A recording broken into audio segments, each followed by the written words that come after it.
Hey everyone, just gonna wait for a couple seconds for the live stream to get set up.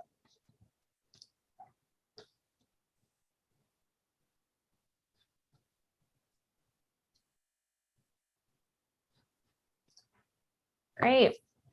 Hey everyone, good morning, good evening, good afternoon, depending on where you are. We have Germán from Gnosis Safe doing a workshop on Safe Modding 101, create your own safe module. Questions go into the Zoom chat and Germán will answer them at the end of the workshop. And with that, I'll pass the mic off to Germán.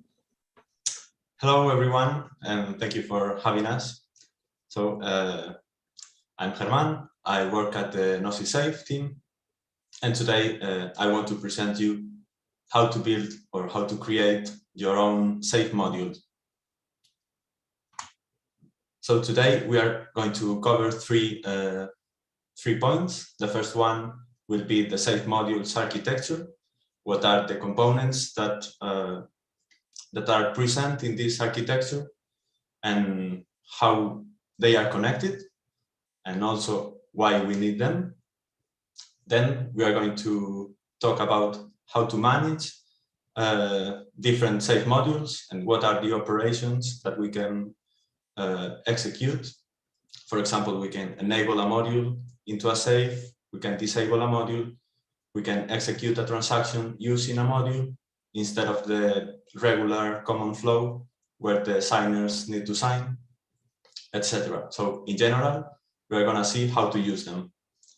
And lastly, we are going to see and mention some repositories that contain different safe modules and some examples. So that would be where to find them. Let's start with the safe modules architecture. If we talk about an external own account, the architecture, if we can call it that way, is pretty simple, right? In order to execute a transaction, we just need a single key to sign that transaction, and then we are ready to execute it. However, if we are using a Gnosis Safe account, which is a smart contract that also acts as a multisig, we can handle different or multiple keys, and we can define how many of them are needed or are needed to sign a transaction and make it executable. We can do this step or this action on chain, submitting every signature to the contract, or we can do it off chain. And if we do that off chain, we can use a transaction service that we collect all the required signatures, and then we can call the smart contract just once with the transaction we want to execute, and all the signatures concatenated and attached to the transaction. That is the regular flow. However, there's a different way to execute transactions where the signers of the multisig are not involved. And this other way is using safe modules. Safe modules that are used by third parties. Third parties are any accounts out there in the network that can call a method in the safe module, and the safe module is an independent smart contract that is deployed in the same network as the Gnosis Safe. The Gnosis Safe, before we can use this module, the signers of the safe need to create a transaction and sign it all together to enable this module. And once this module is enabled, then the third party, any account, can use it. And this module will send a transaction to the Gnosis Safe, and it will be executed without the approval of the signers. So we have two different flows, using the signers or using the module.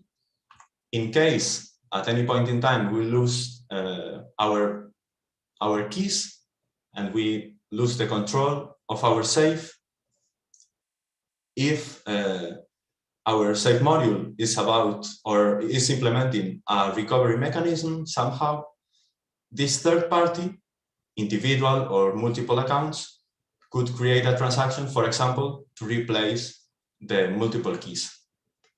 That's one of the functionalities that could be done in this environment. So the main thing is that safe modules extend the functionality of the safe. You can even implement different ways of how not all the owners, for example, have the same weight when they have to sign transactions. For example, if we have 5 keys and we just require 3 of them, but we could define different logic where one of the owners, for example, or one of the third parties involved in this module is more important than the others, or whatever. That depends on what you want to build. There are also some safe modules, or a kind of safe module that is called safe modifier, and is also a smart contract independent of the Gnosis Safe that implements some interfaces from the Gnosis Safe, because the important thing about the modifiers is that they are placed between a Gnosis Safe account and a safe module that, of course, is used by a third party. These safe modifiers act as a filter for the transactions that are sent from the safe modules to the Gnosis Safe. They relay the transactions, but depending on the logic inside these modifiers, some of them could be relayed or not. There's also the possibility that we want to chain multiple safe modifiers to have different filters, and a Gnosis Safe can have enabled multiple safe modules, as well as the safe modifier that can enable multiple safe modules. And of course, because the safe modifiers are a kind of modules, we can have some of them enabled to the Gnosis Safe at a time. So that was basically the architecture, or the different elements that can be that are in place. And now let's see what are some use cases for these modules. As I told you before, modules can expand the functionality of the safe, and some examples could be regarding roles. The common flow to execute a transaction using a safe is by having different signers, and at least we need some of them to sign something. But with a safe module, we could forget about the signers and grant some admin rights to specific accounts, allowing them to execute transactions or calls to specific addresses, calling specific methods and specific parameters. And if the conditions that are defined are met, then we allow these now admin addresses to execute these transactions without the need of the approvals of the safe signers. We could also define some spending limits to certain accounts, where we allow them to withdraw or to send some funds out of the safe without any other authorization.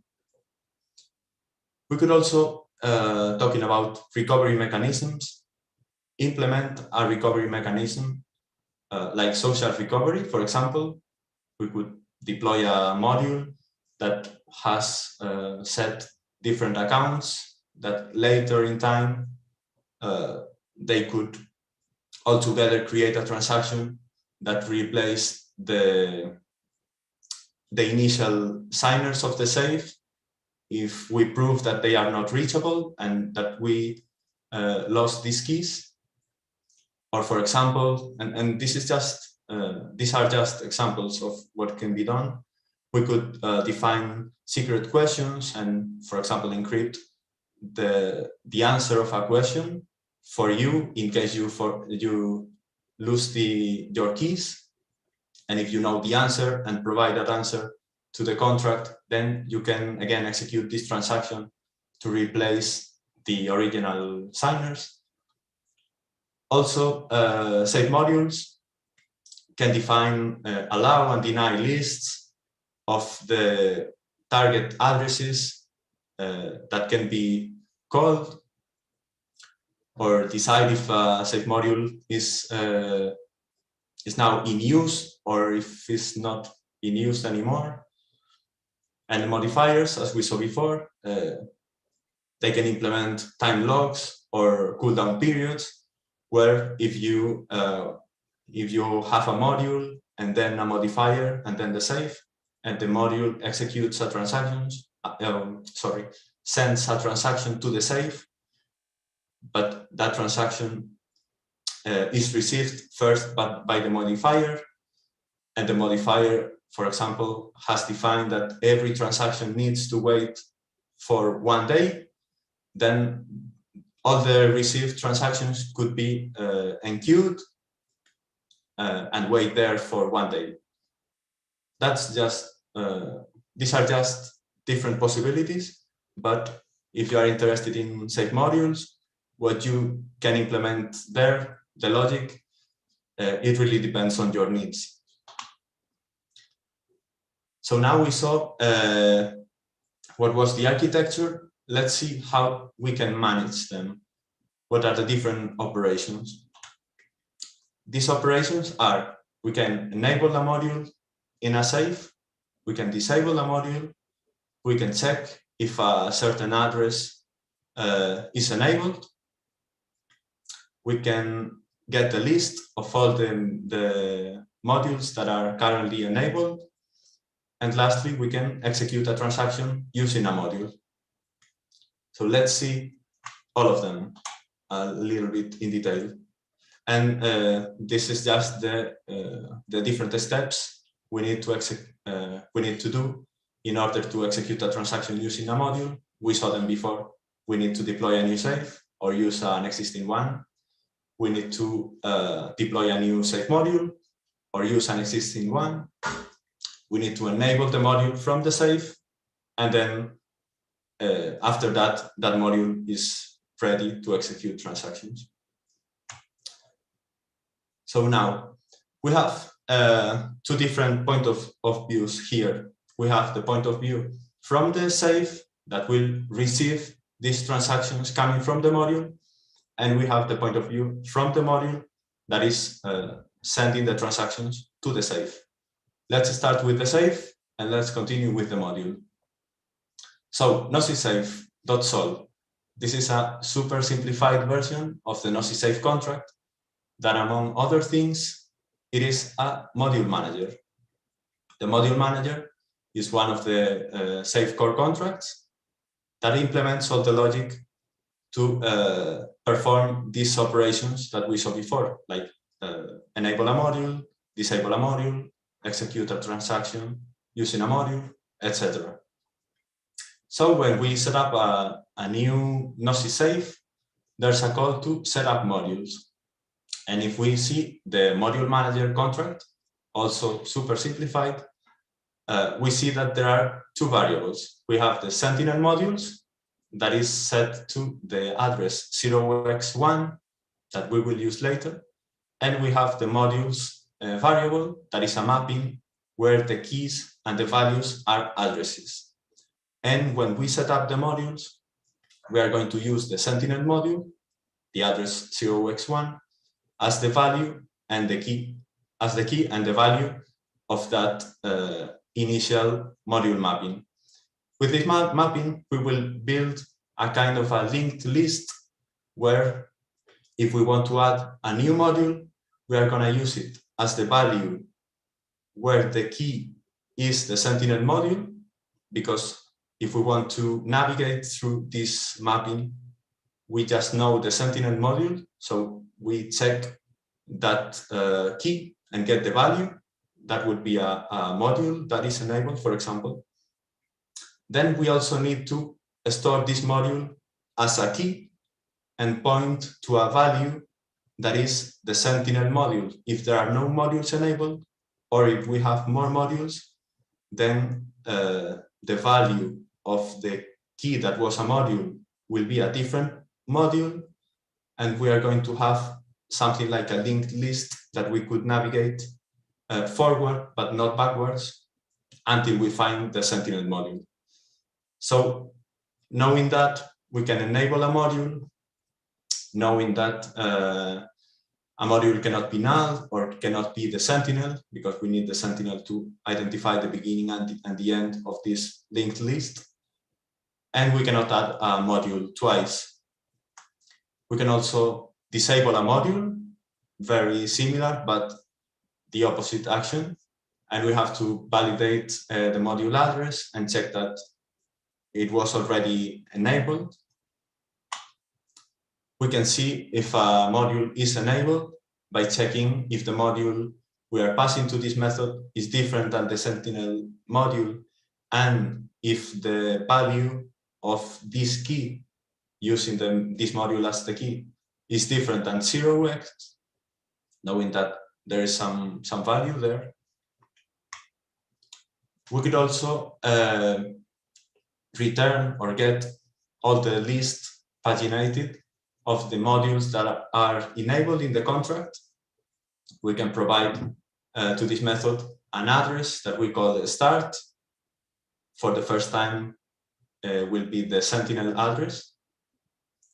And then the page size, depending on the amount of modules we want to get. And this method will iterate in the list in the mapping. And in the end, we will get an array depending on the page size of modules and the next module that we can use as the start address of the following page. And finally, and one of the most important operations is execute a transaction. This is a public method, exec transaction from module, that can be called by any account. In this case, modules will call this method. But there's one very, very, very important check that must be met, and is that the message.sender must be enabled, knowing that only the modules that call this method, only if they are enabled, they can continue with the execution. Else, otherwise, anyone could execute a transaction, and that is something that we want to prevent. Only allowed modules. And depending if this transaction is successful or fails, then different events are going to be emitted. Perfect. So we saw the side of the safe, and now we are going to see the side of the module. This is a very simple and incomplete module that we called custom module and is a module. Later, we are going to see what is that. It has a target that somehow was set before, and it has a public method that receives some properties of the transaction we want to send to the safe to execute it. To value, data, and operation. And if we see there's one call that will return the Boolean success, and that call is using the target.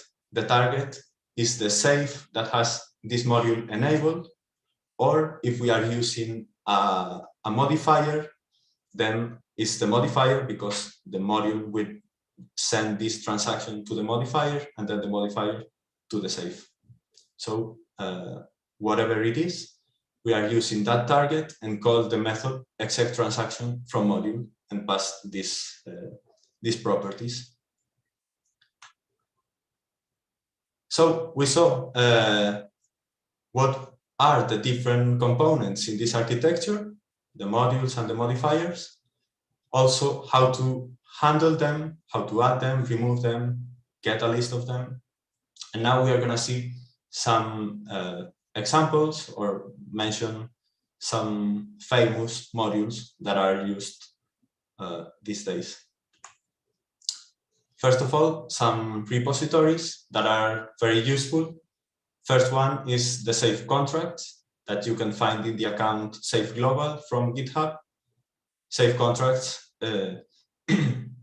is where all the Safe core contracts are, and there you can find specifically the module manager where these operations for modules are defined.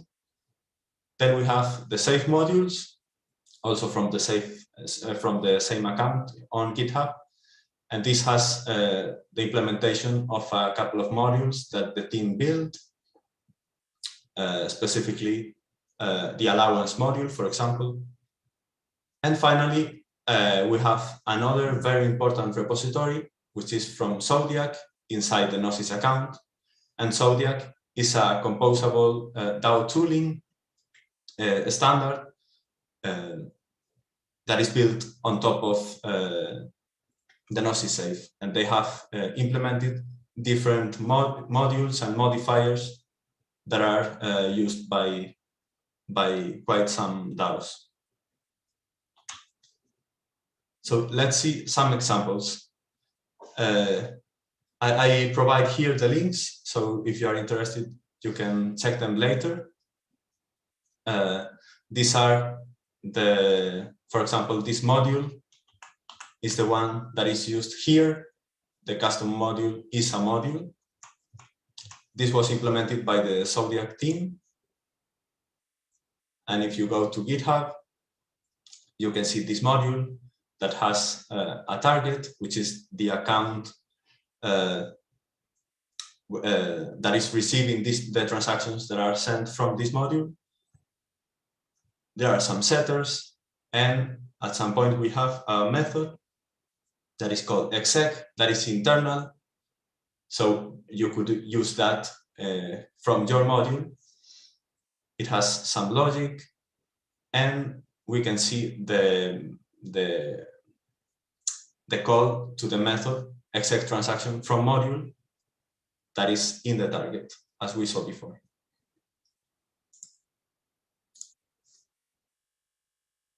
Same for the modifier. The modifier is also a module. It implements some logic that is inside the Gnosis Safe in order to handle all the modules that can be enabled into the modifier. So here we can find the modules, the Sentinel, some errors and events, and we need to override one of these methods, for example, the exec transaction from module that is public and that anybody can call. And here we can define the logic of this modifier. Also, at the end, here we can find the functions that handle all the logic regarding enable, disabling modules, etc. And then we have some examples for modules. For example, the allowance module. This module is like a registry of transfer allowances that can be used by specific accounts, knowing that a transfer allowance is specific for a safe, for a token, and for a delegate account. So these delegates accounts will be able to move some funds depending on the allowance that is set without any other interaction from the signers of the safe. Also, another module that exists is the exit module. The exit module is similar to the Moloch DAO's rage quit, and it allows the participants, for example, of a DAO that is built on top of the safe and that has this module enabled, to redeem some tokens in exchange of a portion of all the funds that are stored in the DAO or in the safe. And we have also some modifiers, like delay modifier that we mentioned before, where all the transactions are queued sometime, and then they can be executed later in time. Or we can have also the roles modifier, and the roles modifier allows Gnosis Safe, for example, to enforce permissions on enabled modules. And these permissions are granular and role-based. So we can define if a module is associated with a specific role, we can define the type of calls that this module can execute, and the addresses that the target addresses of these transactions, they must be approved inside this role, or also the functions that are called, and also the variables that are used.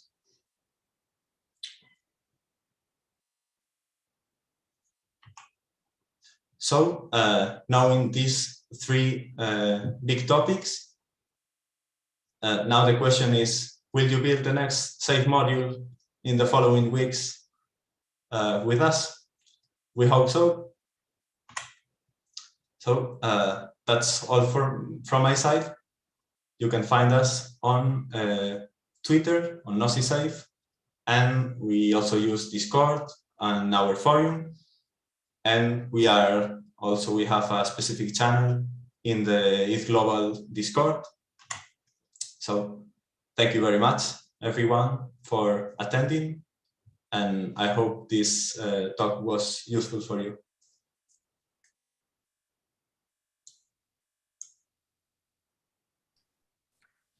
I think you have one question in the chat. Yeah, it says, can safes be created and managed by an external smart contract? Not interested in building Gnosis features. Yes, safes can be deployed by the Safe Factory. And the Safe Factory has a method to create proxy and to deploy a Gnosis Safe.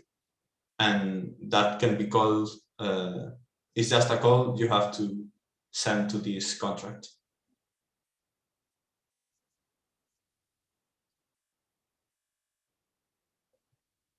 I see there are no more questions in the chat.